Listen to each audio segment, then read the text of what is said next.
Welcome to the next lesson, and which is lecture number 14 of the course Linguistics 2, English 504.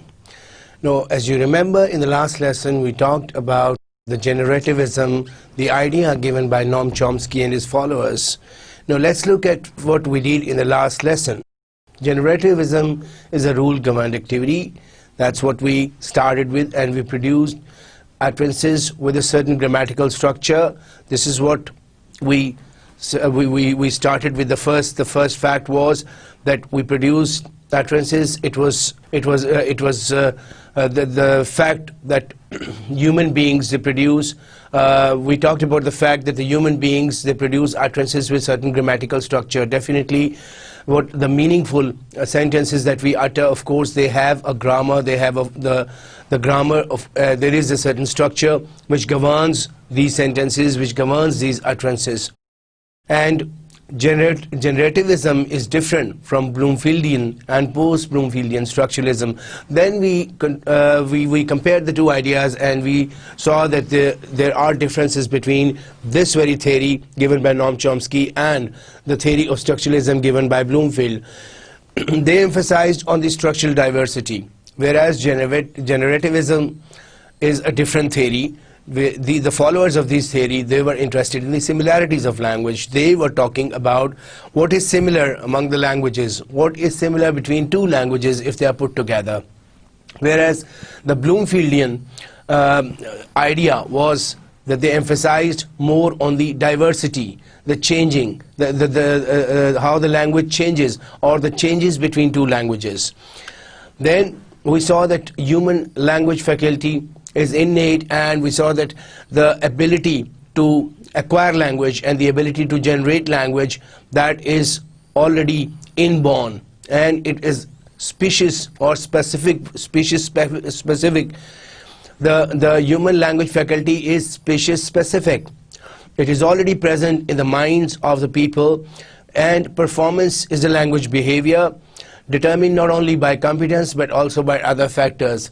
We took the ideas of competence and performance given again by Noam Chomsky, and we saw that competence, it varies with the situations. It is not permanent, and competence is affected not only by the behavior. The language we speak is determined not only by the competence but also by the other factors, the social factors, the external factors. They also affect the competence and the performance both. Competence-performance distinction is at the heart of generativism. These people, they took competence-performance, the idea of competence-performance as a pivotal point, as a central point. This distinction, we said, was similar to the Lange-Perroll distinction given by Ferdinand de Saussure, where he talked about the rules, the Lange, the idea, the rules, and Perroll, the concept of the objects. And under the rules, under the codes, we gave words to the concept, and that is how we named different objects.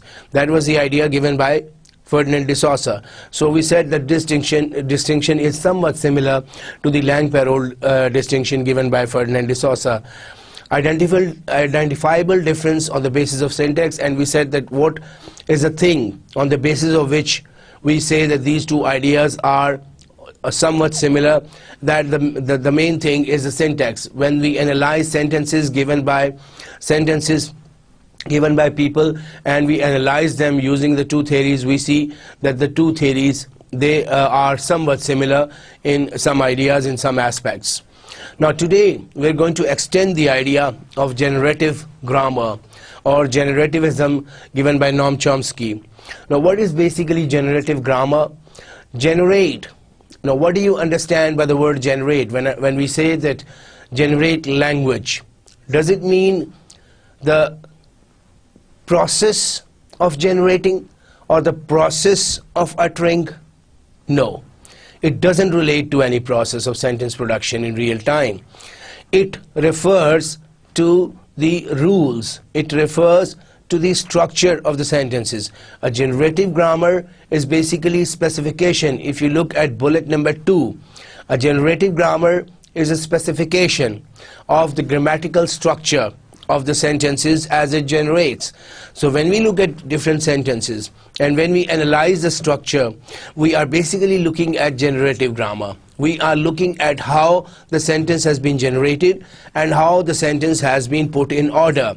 So the structure of the sentences is basically taken as the pivotal point. The structure is basically is the pivotal point if we talk about the generative grammar. The generative grammar is a specification. It specifies.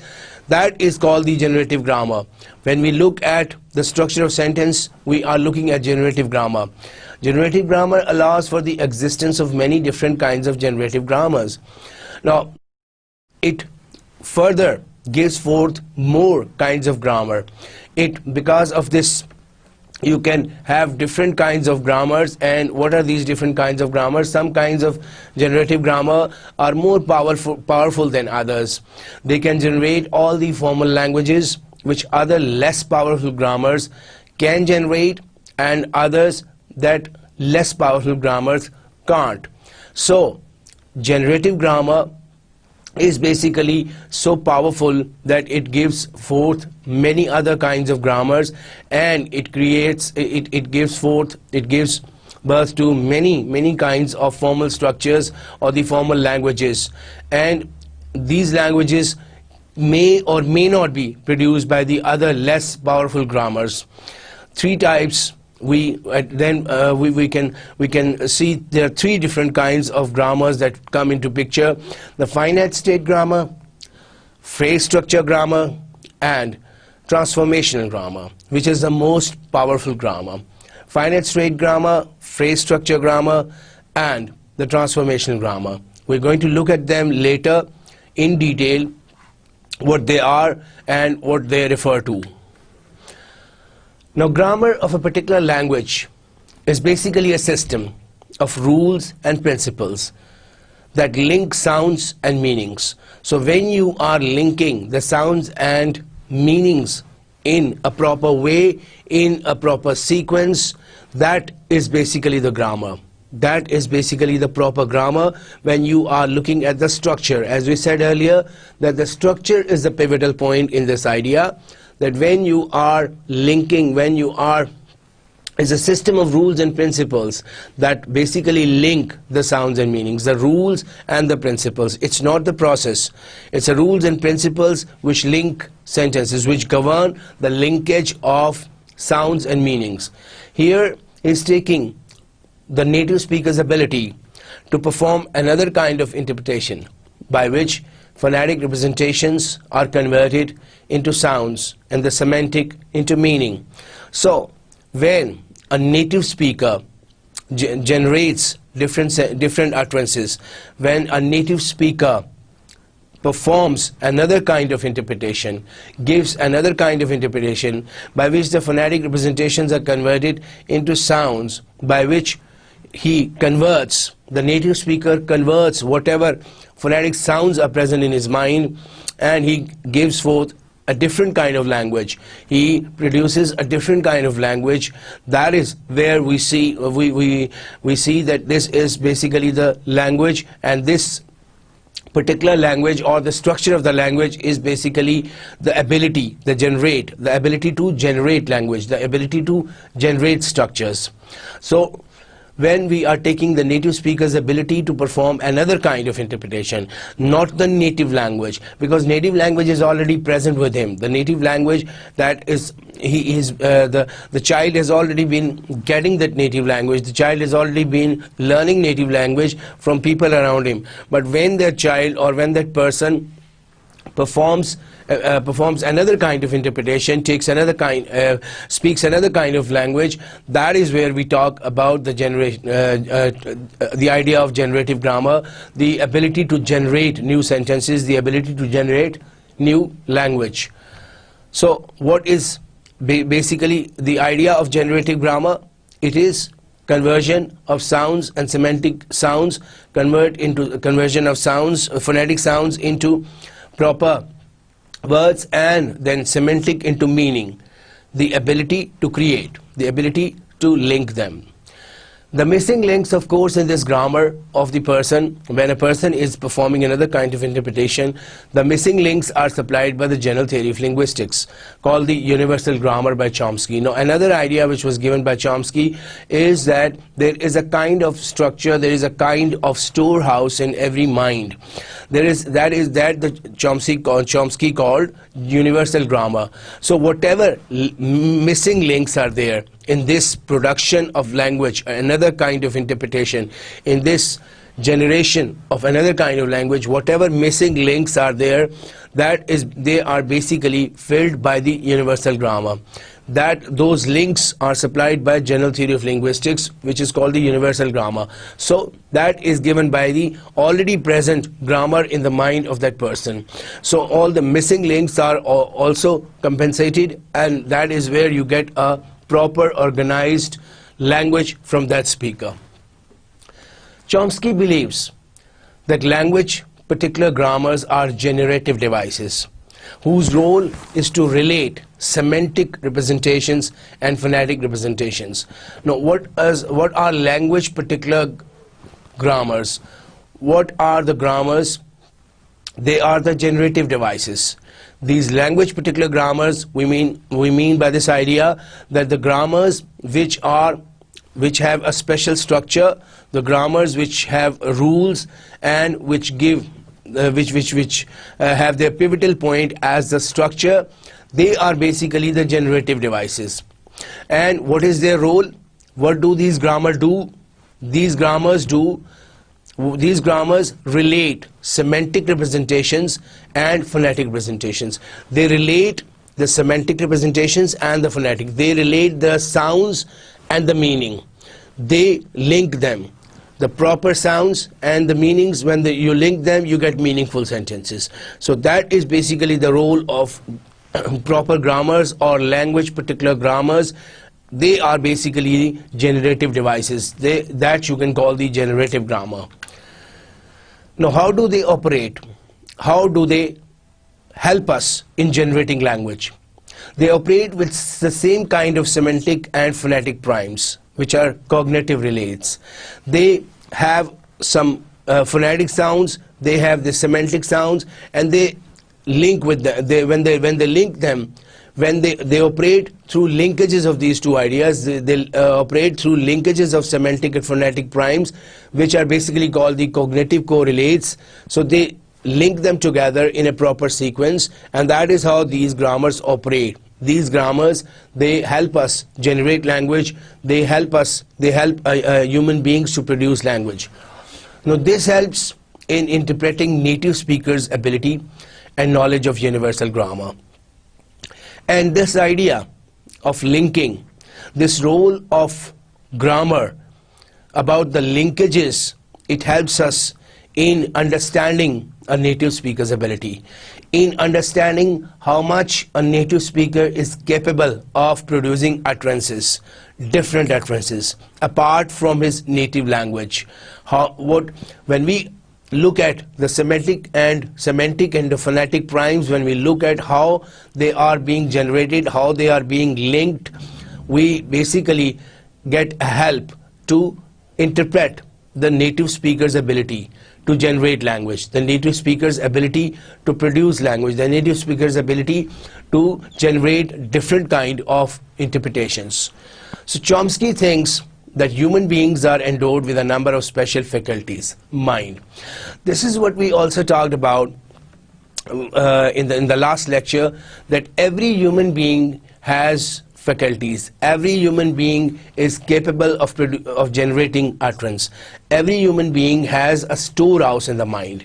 Every human being has some kind of storehouse or some kind of unorganized structures in the mind, which are later organized when they are uttered according to the situations, and when they are given a proper form.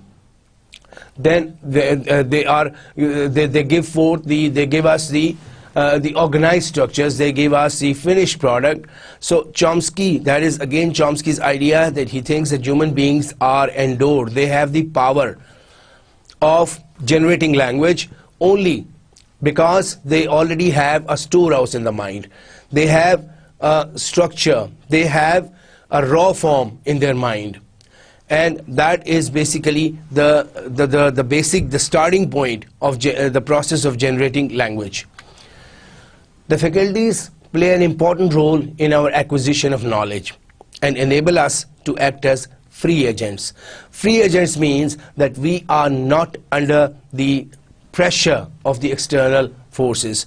As we talked in the last lesson, that we are not affected by the external stimuli. There is no external stimuli, stimulus that makes us generate language. We are not affected by that. Basically, it is the power of the acquisition of knowledge, the power to acquire knowledge. And that power is already present in the mind. It is inborn. We get that through inheritance. It is hereditary power. It is already present, the power to acquire language and then to interpret structure, the power to get the sounds, get the words, convert them into finished products, and then generate proper, meaningful structure. These faculties, the powers of people, they play an important role in our acquisition of knowledge. So, how does a child acquire knowledge? Because something is already present in his mind. Some power to acquire those sounds, acquire those words, acquire that language, it's already present in the mind of a listener or in the mind of a child or in the mind of a person. Like when a person is learning a new language, the person becomes familiar with some kinds of sounds, some kinds of words, and sometimes establishes a relationship between his native language and the foreign language, the target language and the first language. That is done because something is already present in the mind of the learner. Because of that power, the learner establishes some relationship between the native language and the target language. So that is how the person acquires some language, converts it, and gives meaningful utterances. We are free from the interference of external stimuli in the environment. Again, the idea which we discussed in the last lesson, that we are free. The idea which was basically given by Noam Chomsky, he doesn't believe in the external stimulus. He says that already the power is already there to generate language. So the human beings are not really very affected by the external stimulus. So we are free from the interference of external stimuli in the environment. In this aspect, it is opposite to Bloomfield and near to Jacobson. An idea which was later on again picked up by Jacobson, and an idea which was opposed to the idea of Bloomfield. The Bloomfield said that the people, human beings, they acquire and generate language because of the external stimulus, and that stimulus makes them behave in a certain way, makes them utter languages, makes them utter the words, or makes them generate language. So the idea of Noam Chomsky's generative idea or generativism, or the idea of generative grammar, can be compared with Jacobson, but it is in contrast to the idea given by Bloomfield. Chomsky says that there are certain phonological, syntactic, and semantic units that are universal, that are already present in the minds. Some phonological structures, some syntactic, and some semantic units, they are already present. He also calls them universal grammar. So he says that they are already present in the minds of the learners, minds of the speakers, and they are not necessarily present in all the languages, but they can be defined independent of their occurrence in any particular language. Now, necessarily, you don't have the same structures, the same structural units, the same semantic or syntactic units in all the languages, but they can be defined independent of their occurrence in any particular language. They can be given a proper definition, they can be defined independent of their occurrence in any particular language. They can be defined independently, they can be given an independent entity, and they can be defined not taking into account the structures which are the similar structures which are present in the other language, or the structures which are playing the same role in the other languages. So they may not be necessarily, they may not be present in the other languages, but still they can be defined. They have an independent entity. They can be given a proper definition. They can be given a proper identity independent of their existence. They can also be identified when they occur in a particular language, and you can easily identify them. You know these syntactic structures, you can identify them, that these structures, such and such language has these structures, and there are other structures in the other languages which are playing the same role. So they can easily be identified when they occur in particular languages, and you can even compare them and see that the other languages, they may have the same structures, not the same structures, but the structures which are same in a way that they play the same role, but they are different sounds, they are different structures, the different units that are playing the same role, but they have an independent entity. Let's look at an example. It is held that there is a fixed set of up to 20 features of phonology. The feature of voicing, for example, that distinguishes p from b, t from d, in pronunciation of the English words pin and bin, or ten and den. Now I tell you to pronounce these words. See, p, look at the way you are pronouncing p, then b. So this is the difference. These are different features of phonology that are present in English language.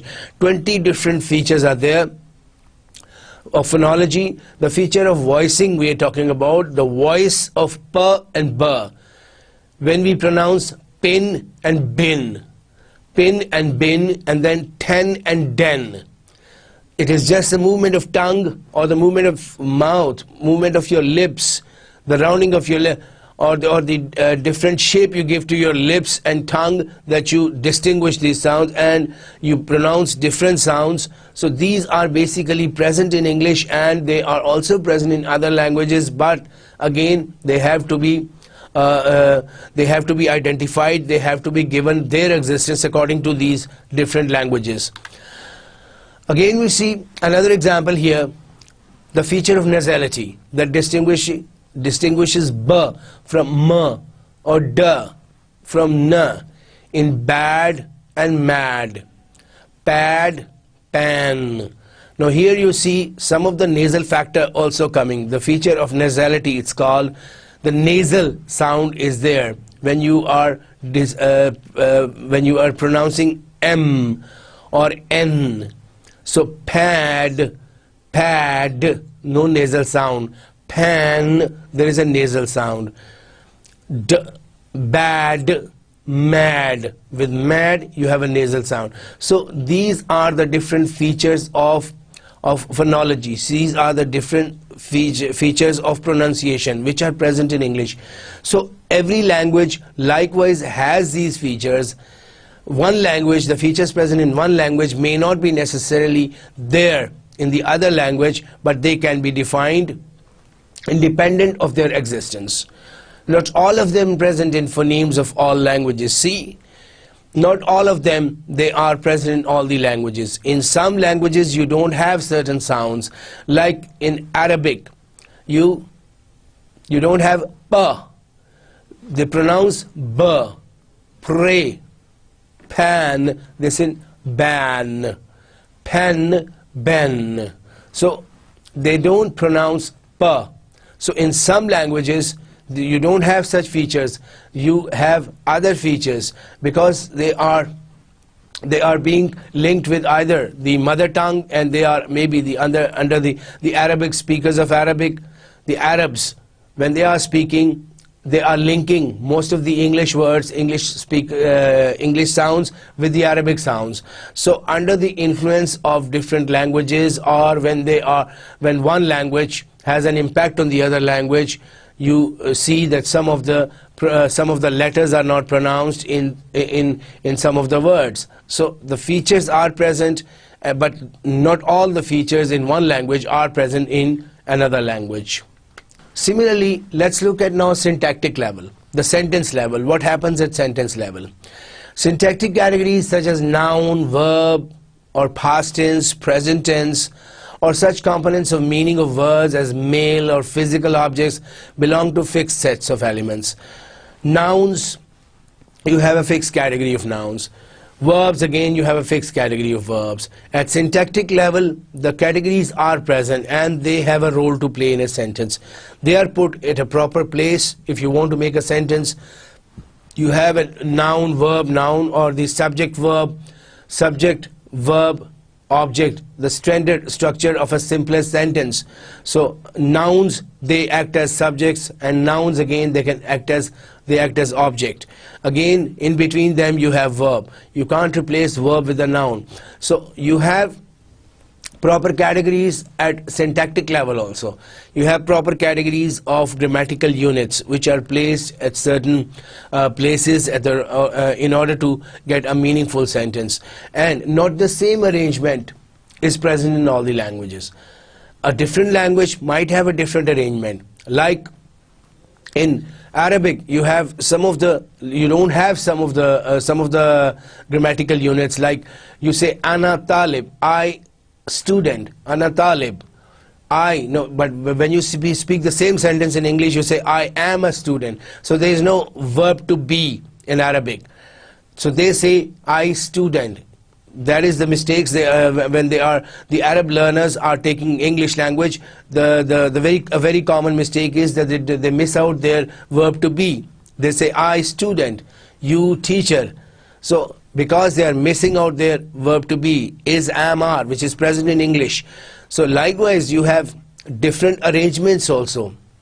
In Urdu, you have some of the letters like the object, the verbs, they come in the start sometimes. And Urdu also doesn't have a proper system of prepositions, a proper system of articles.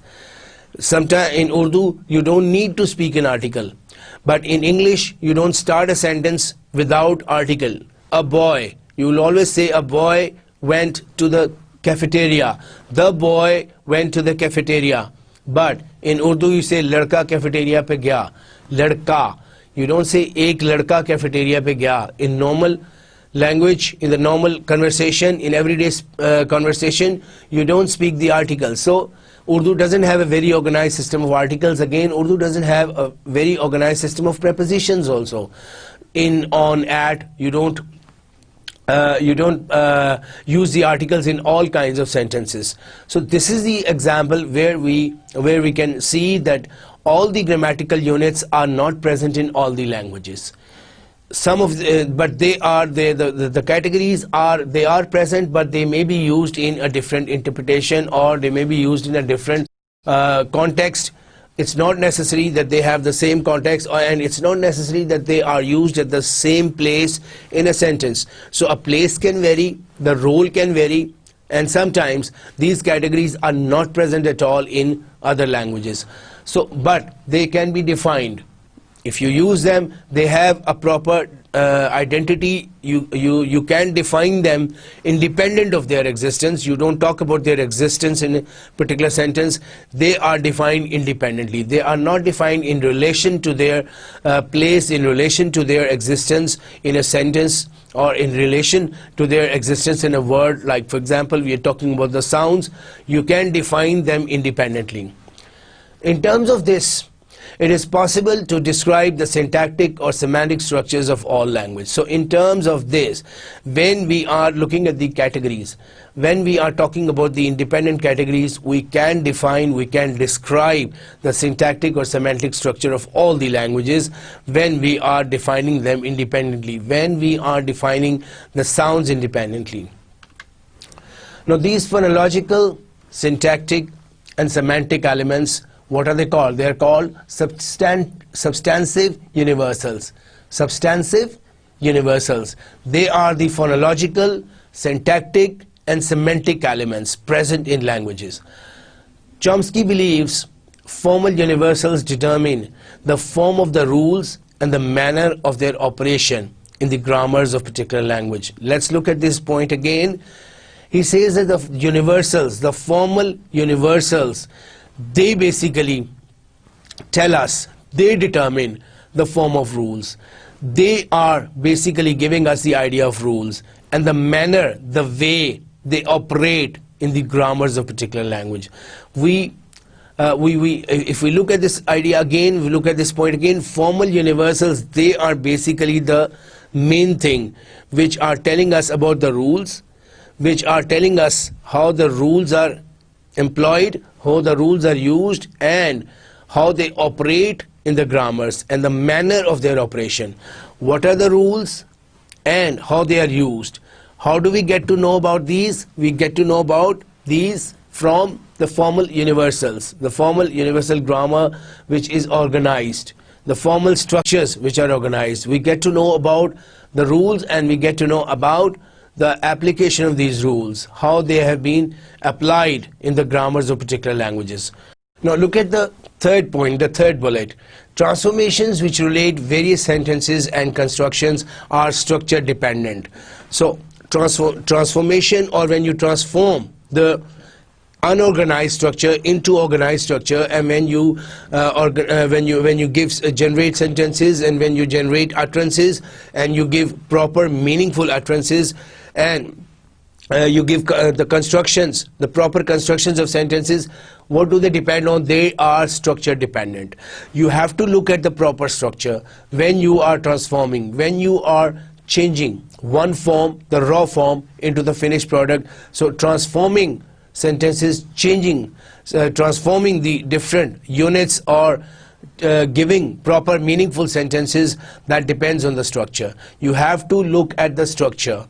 You can't ignore the structures. You can't ignore the proper place of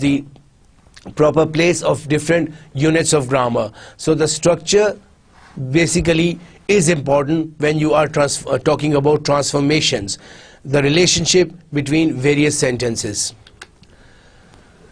Why are they? No, let's look at the reason. Why are they structure dependent? Why is structure so important? Because they apply to the strings of words through organizations of these words into phrases. When you are using words to make phrases, when you are linking words to make phrases, they are structured. You have to look at the structure. You are applying they are structured because they apply to the strings of words through organization of the words into phrases. You are applying the rules, the structure rules, to the strings of the words, to different words. You are applying the rules to the words and you are putting them at the right place. So how can we ignore a structure if we have to get the meaningful structure, or a meaningful sentence, or a meaningful form? So forms, basically they are structure dependent.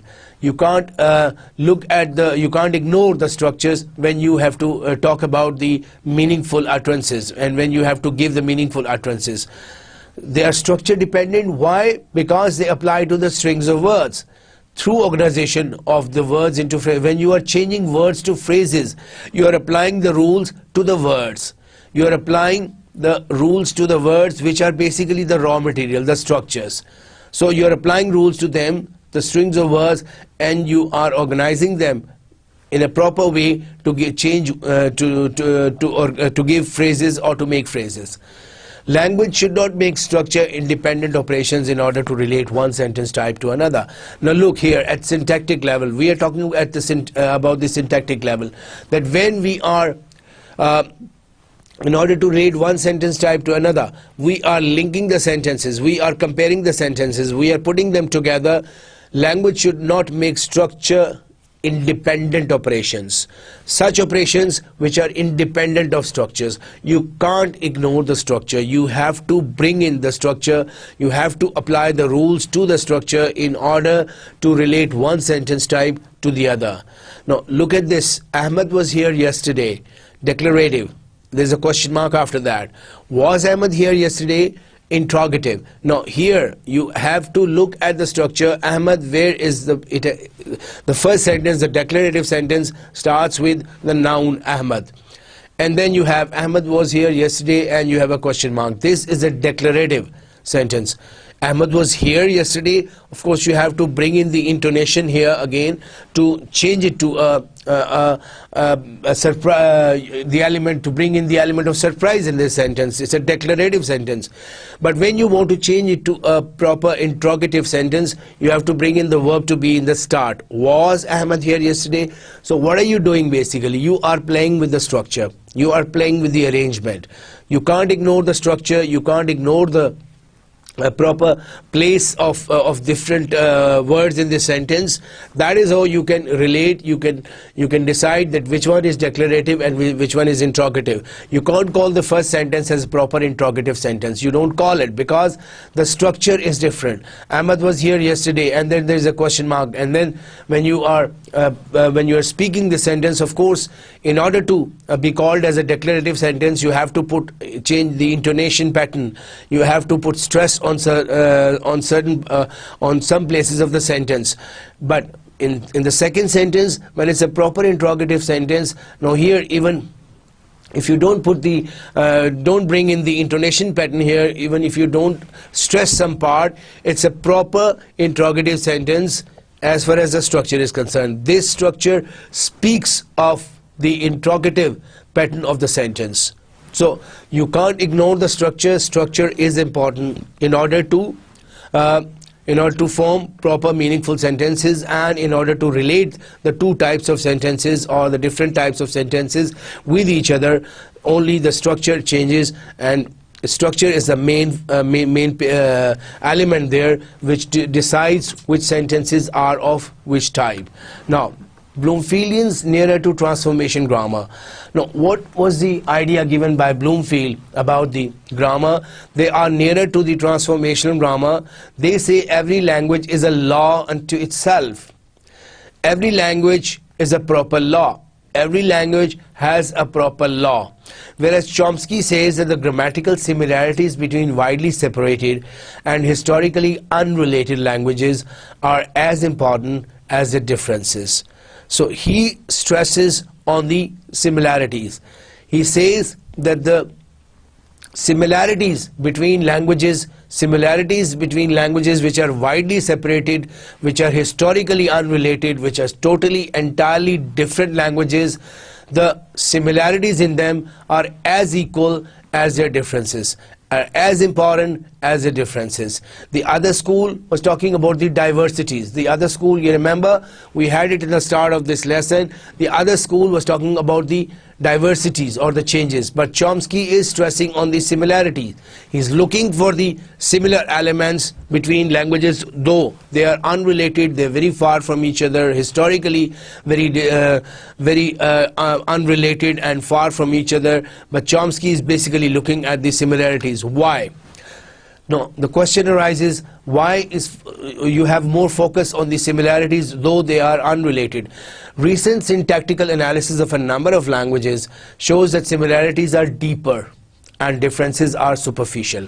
So, more important are the similarities. That's how you can study the structure of language, you can compare it, you can see how languages developed, you can see the change in language, the changes that have occurred, and how because they are talking about the universal grammar, they are talking about the structure, so they have to look at the similarities. The number of languages, syntactical analysis, when you look at the sentences of different languages, you see that similarities are deeper, much deeper. They are deep inside, they are the same. Deep inside, the rules are the same. So in depth, when you study the words, you go to the origin of the word, you see that the similarities are much deeper, whereas differences are just superficial. They are the surface differences. Words in different languages may have a very surface difference, but when you go to the very basic, the root level, the grassroots level of words, or grassroots level of the sentences, you see similarities. You see that the origin was the same. All languages are similar in their deep structure than they are in the surface structure. Right? They are similar. All languages are the same as far as as far as their origin is concerned, as far as their deep structure is concerned, they are the same. But the differences are only in the surfaces. Differences are only at the surface level.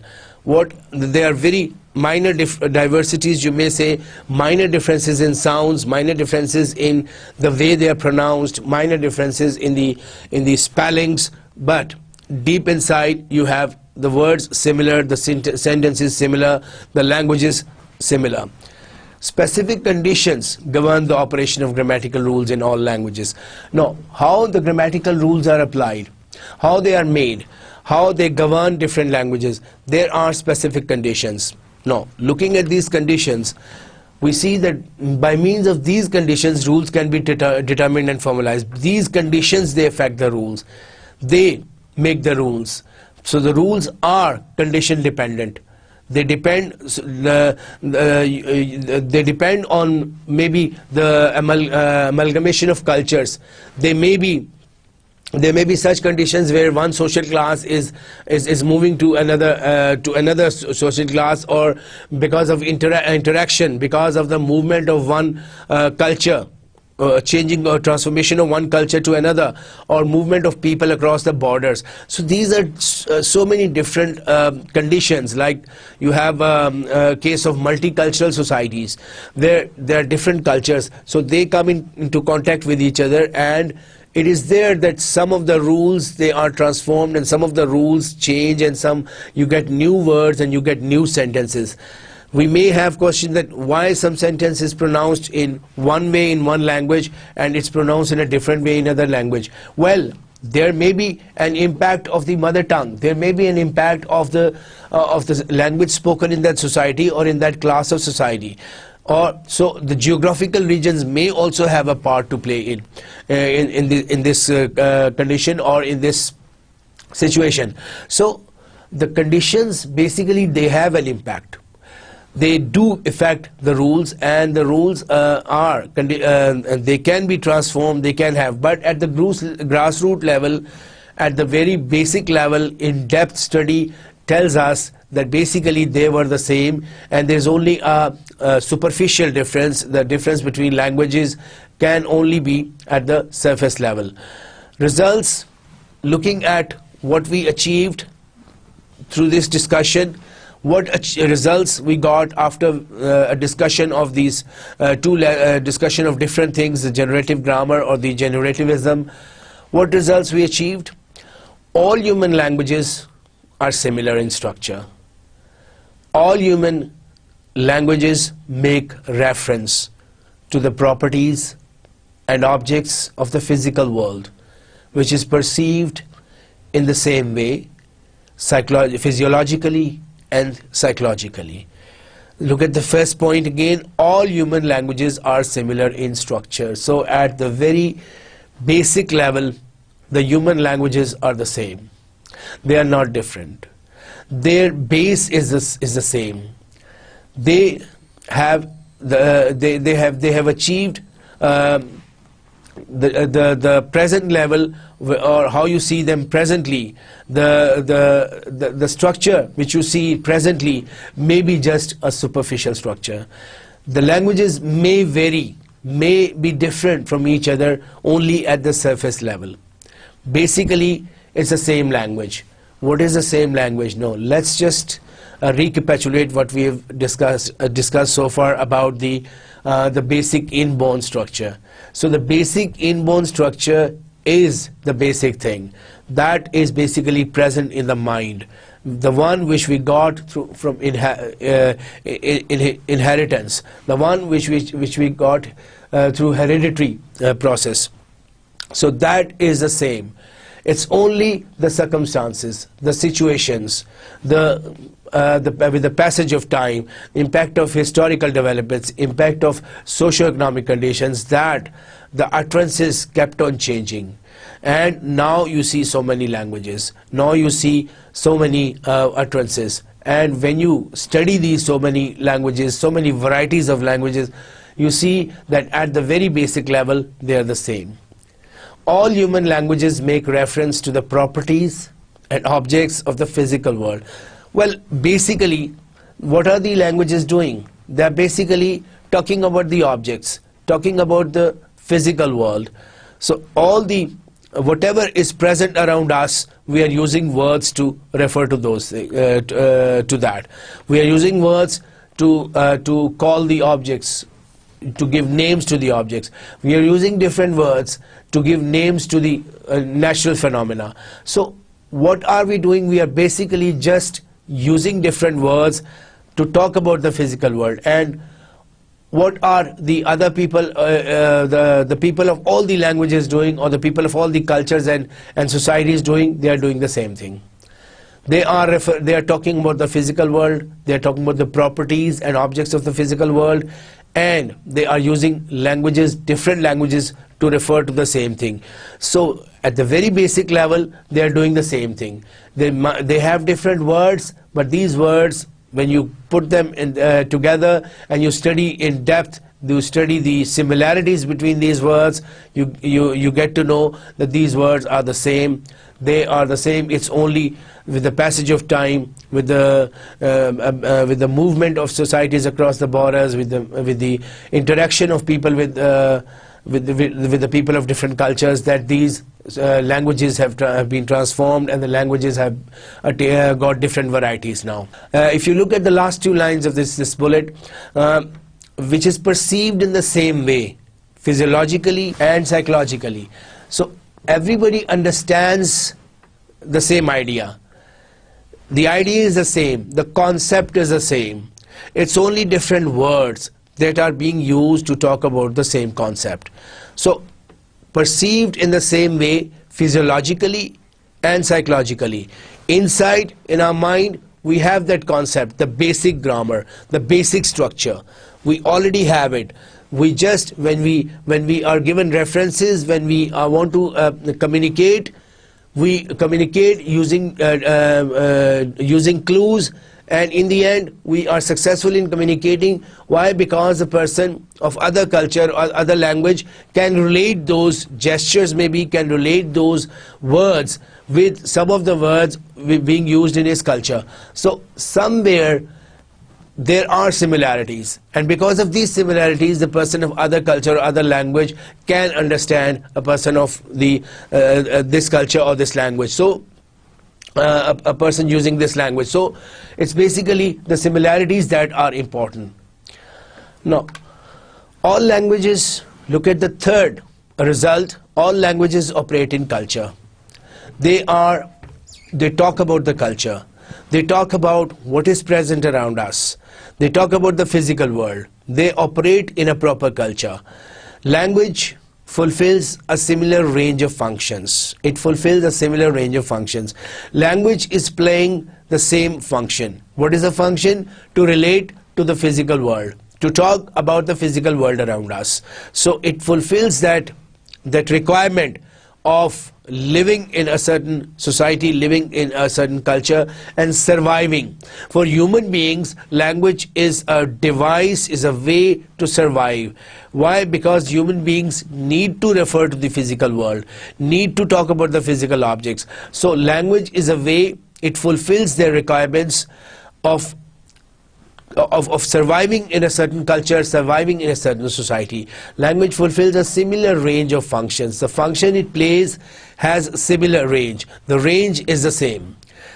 It refers to Chomsky's view, human beings are genetically endowed with a highly specific language faculty. So here we come to the same point again, that why it's playing the same role. Why the languages are the same? Why? Because the basic thing is the same, and that is the ability to acquire language. Genetically endowed with a highly specific language faculty. Very advanced, very complex and very advanced and very efficient faculty in human beings, which distinguishes them from machines, which distinguishes them from the non-living things, and that is their power to acquire language, their power to transform language, their power to interpret language and to give it a meaningful shape and to give a meaningful utterance. This faculty basically determines universal features as structural dependency. Now again, it depends on the structure. Structure based or structure governed quality of people to acquire language. So let me just speak these words again. Structure dependent ability to generate language. Human beings, they have a faculty, and that is helping them to generate language, but not any language. Not a language in unorganized shape, a language in an organized shape. Universal features and a language which helps them communicate, helps them to interpret other people, helps them to interpret other language. So a language which helps them to communicate effectively and to get the response properly, that must be organized, that must have structure. You can't expect a language with no structure to be understood properly, and you can't expect a language to help a person, a language which is, in fact, I won't like to call that a language. It can't be called a language when it is not organized. Languages are organized and they are structure dependent. This is basically the idea also, the idea given by Noam Chomsky, which I'm just I'm trying to give different words to it. I'm trying to give different sentence to talk about this idea, that language, basically you can't imagine a language without structure. Language is structure dependent, and all children, regardless of race, and now look at another point, another result which we got. All children, regardless of race and parentage, are born with the same ability for learning language. So this is the basic thing. Why they are same? Why at the grassroots level they are same? Because all the children, regardless of their race and parentage, no matter where they belong to, no matter which nationality they belong to, no matter what is their origin, no matter which race they belong to, no matter who their parents are, no matter what they hear around them later, what language they hear around them, no matter they are whatever culture they belong to, they have the same ability of learning language. So the basic thing, the structure, the rules, the code is already present in the minds of children. In normal circumstances, children will grow up as native speakers of the language which they hear around them. So in the normal positions, again, we can imagine a child growing up. Now, what is the child doing? The child is getting the words around him, is listening to his parents speak, is listening to people around him speak different words, and the child is learning those words, adding up to his vocabulary storehouse. So that is his native language. What is a native language? The language which you which you learned while you were growing up. So in normal circumstances, children will grow up as native speakers of the language which they hear around them. Chomsky states, a child learns those utterances which he has never heard. So he is picking up new words, a child is picking up new sentences, the child is picking up new sounds, and he hasn't heard that before. Because he is learning new language, he is learning new words because of his power, the basic structure already present in the mind, the power to acquire language, the power to understand language, to take it into the storehouse of already present language. So what is the child doing? What is learning new language? He is taking new words, and he is taking those words which he has never heard before. Why? How can he take that? He is taking just because of the storehouse already present in his mind. The child is born with a knowledge of highly restrictive principles of universal grammar, and that is the idea of universal grammar again coming up. The child is born with a knowledge of highly restrictive principles of universal grammar. The principles of universal grammar are already there in the mind, and those codes, those principles are helping a child to acquire new language, to learn new words, and to generate new words. And those sentences, again, they are structure dependent, and the child is learning the ability to generate meaningful sentences, is learning the ability, has the ability, and is learning the ways and procedures to put the words in order, get new words, understand them, interpret them, and convert them into meaningful sentences, because he already has a universal grammar. Something is already present in the minds of children. Something is already present which is helping them to learn new words, to change them into proper meaningful words, to utter those words, to then link those words to make sentences. All right. So what did we talk about today? We talked about, we further talked about some further contributions of generative grammar and what role generative grammar plays. Now let's sum up today's discussion. Generative grammar is a set of rules which, operating upon a finite vocabulary of units, generates a set of finite or infinite strings which is well formed in the language that is characterized by grammar. Generative grammar, what is it? It's not the procedure. It is a set of rules which operates upon a finite vocabulary of units. The units which are already present in the mind, they are limited, they are restricted to the competence level, because they are hereditary. We have got them genetically. So the structures are already there and they are finite. They are not infinite. They are not indefinite. There is a definite power with the children also, with all the children or with all the people, to learn something, to acquire language. So generative grammar is a set of rules which, operating upon a finite vocabulary of units, generates a set of finite or infinite strings. What are these strings? Words. The basic words, the basic sentences, which is well formed in language that is characterized by the grammar, and they are organized. They have a form, a proper form.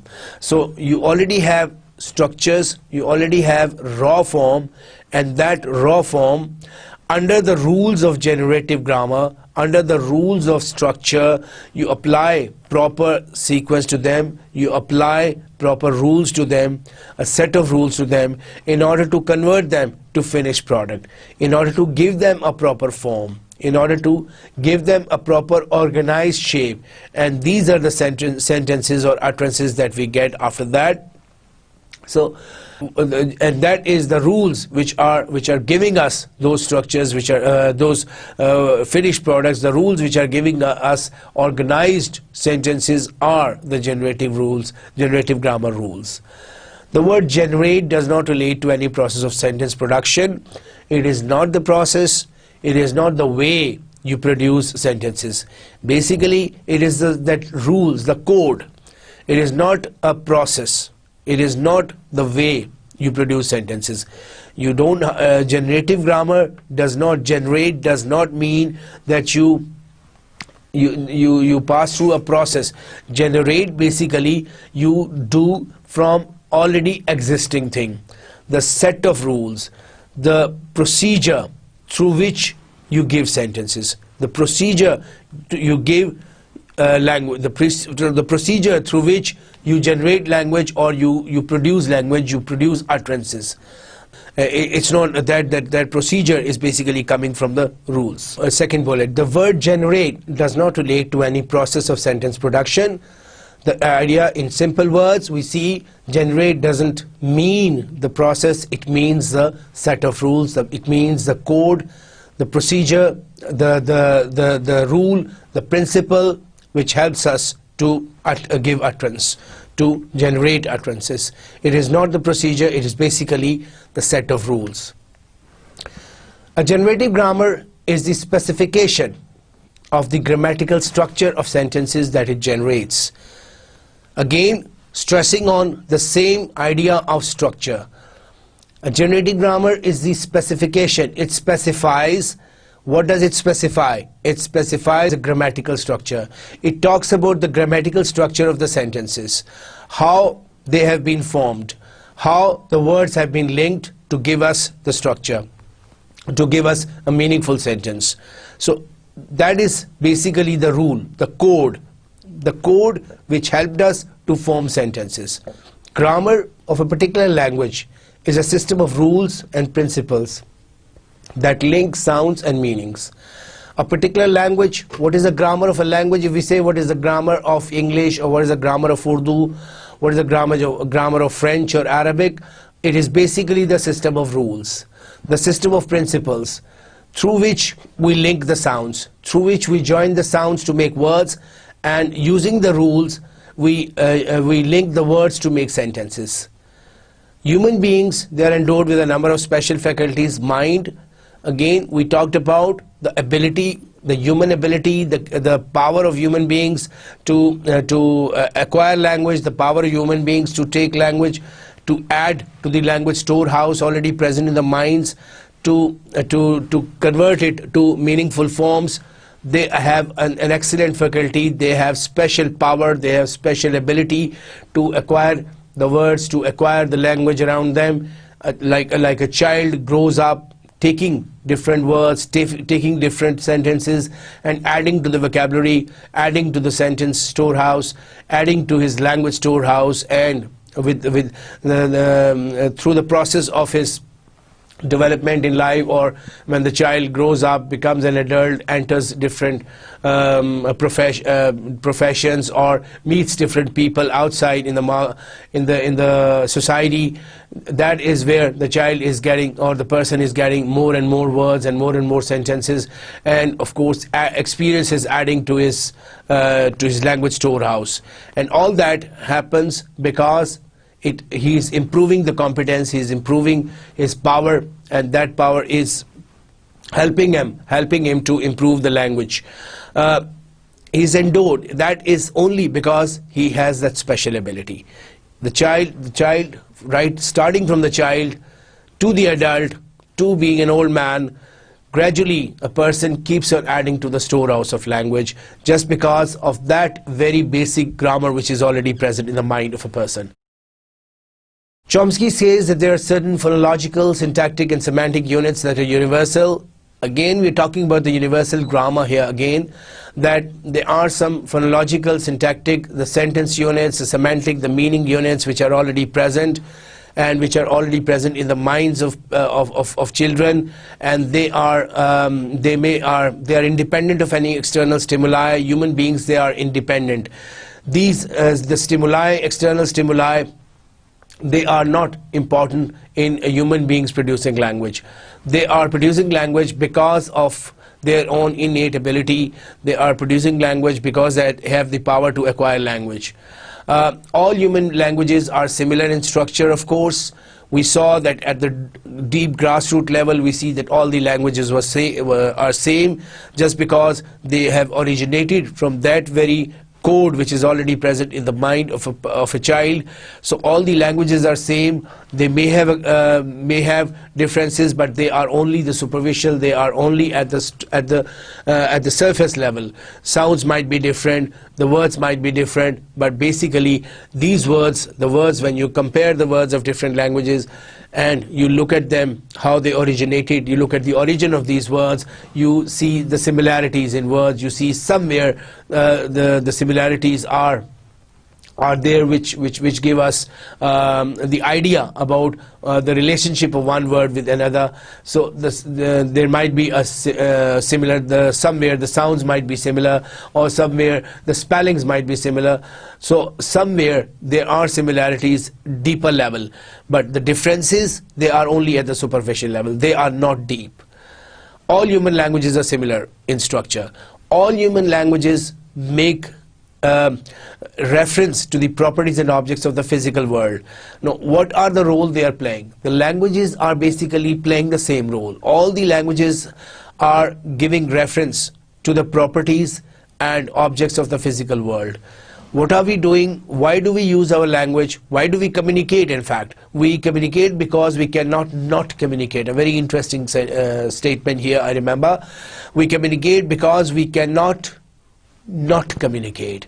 We have to communicate because we have physical things around them, and we have needs, and we, in order to fulfill those needs, these needs could be mental, could be physical, could be professional needs, so could be emotional needs. So all these needs we need to fulfill. And how do we fulfill all that? we need to fulfill using the external things, using the physical world, taking help from the physical world. So we are referring to the objects and properties of the physical world, and we are using language to refer to them.